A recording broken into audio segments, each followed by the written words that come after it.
So we live in a world where we don't know what the difference between central and centel is anymore. Honestly, like, I don't know. I genuinely don't know. And like, this is the most centel article I think I've ever, or centel title I think I've ever seen from NBA Central.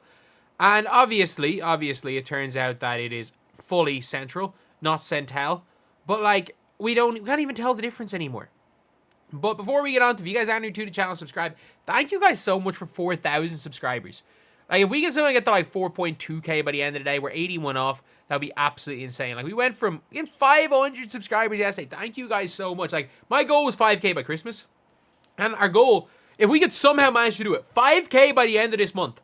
Like, 10k by Christmas would be the most ridiculous thing ever. But if we could do that. Either way, let's talk about D'Angelo Russell for Lithuania. So, this is a story I never planned to read. Because one, like, I'm like, what relevance does he have to Lithuania? Because I'm like, well, one, he's not Lithuanian. And I maybe thought that this was like a naturalized player rule where they just try to get a guy. Like, Azerbaijan constantly run our country that use so many naturalized players. If you guys don't know what a naturalized player is, if somebody gets a passport after the age of 16, you can play one of them on your team, which is why the USA were able to play Joel Embiid. But like, and it's why they were able to play Joel Embiid. It's why Greece were able to play walk up. France didn't have a naturalized player, I don't think. Serbia didn't. I'm trying to just think in the Olympics. It's why back in 2021, like, Slovenia had Mike Toby. Can't remember who Slovenia's dude was. They had this athletic big. But like, even like Ireland played Azerbaijan yesterday, and both teams had a naturalized player.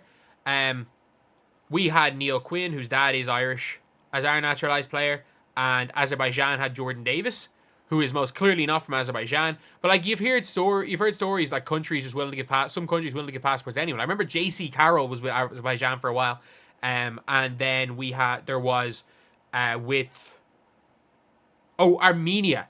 Is it Armenia? Stephen Enoch.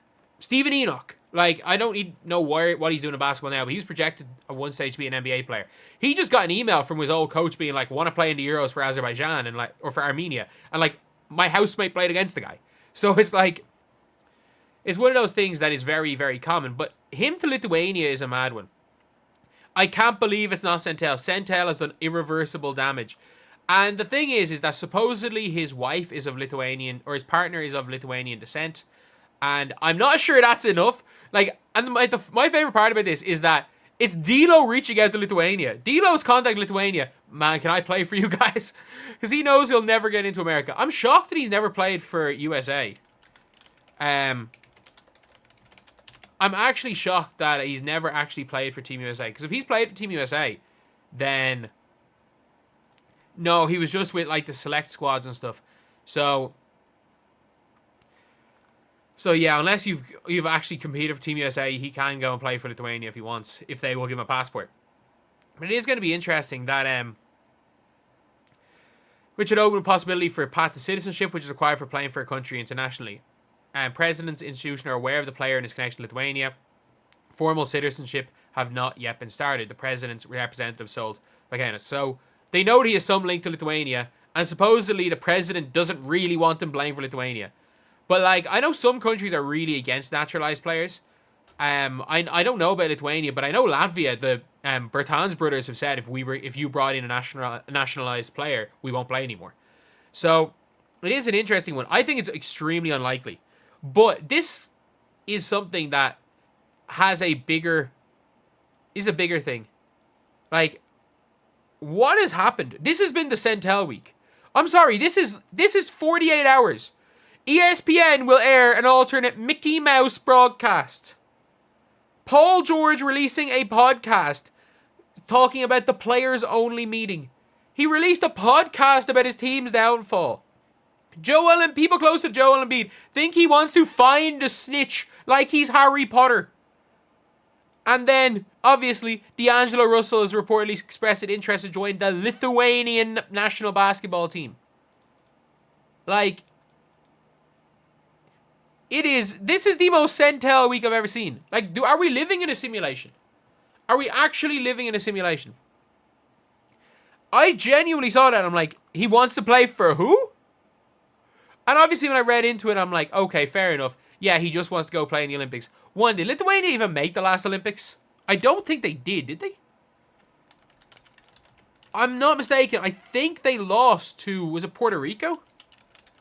They lost to Puerto Rico, didn't they? Because I think in their qualifying tournament, were they in Puerto Rico? Yeah, they lost to Puerto Rico.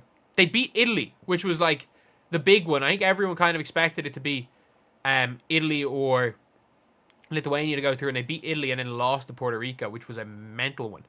But yeah, so losing to Puerto Rico, they didn't even make the last Olympics.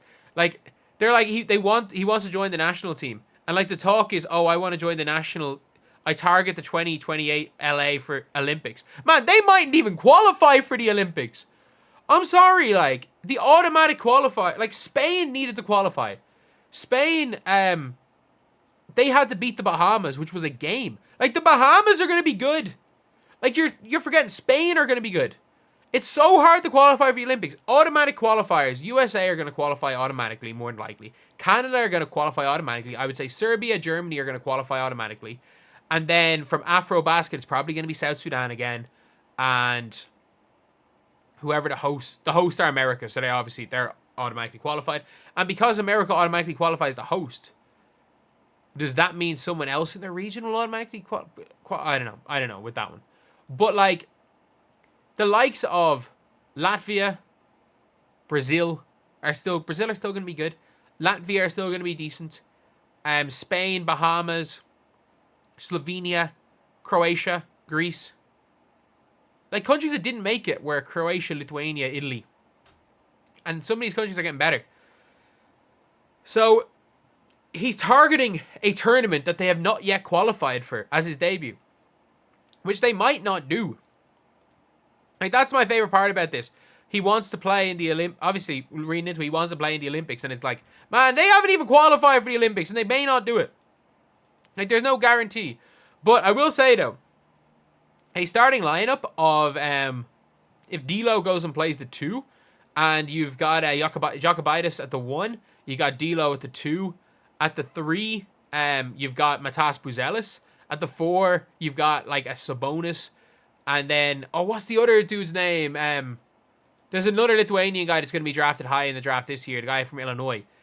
Like, they might be up to something if he plays, though. They might be up to something. But, again, the most Sentel week in history. The most Sentel week in history has been ended by what might be the most Sentel tweet I've ever seen. And obviously, when you look into it, it makes some sense. But still, I cannot believe this is not Sentel. This entire week, I can't believe it's not Sentel.